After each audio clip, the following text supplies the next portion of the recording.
একই dress but ভিন্ন ভিন্ন গলার ডিজাইন বদলে দিতে পারে কিন্তু পুরো ড্রেসেরই আউটলুক। কি বিশ্বাস হচ্ছে না? আসলে আউটফিটের হিরো কিন্তু শুধুমাত্র ডিজাইন নয়, আসল হিরো কিন্তু নেকলাইন। আজ জানবেন কোন নেকলাইন সবচেয়ে বেশি কাকে মানায়। তাই পরের বার কামিজ কেনার আগে শুধুমাত্র গেস নয়, স্মার্ট চয়েস করতে শিখুন। যদি আপনার ফেস হয় রাউন্ড শেপ আর নেকটা হয় একটু ছোট, তাহলে ভি নেক দারুণ একটি অপশন। কারণ এটি চোখকে নিচের দিকে নিয়ে যায়।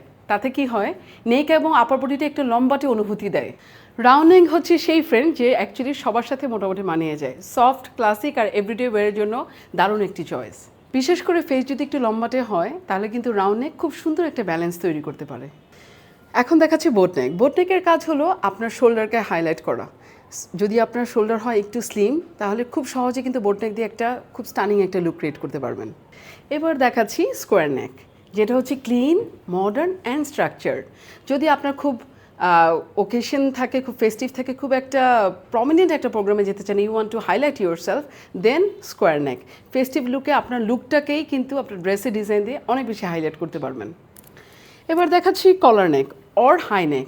এটা একটা সফিস্টিকেটেড একটা লুক দেয়, বিশেষ করে অফিসিয়াল লুকের জন্য আমার মনে হয় সবচেয়ে পারফেক্ট।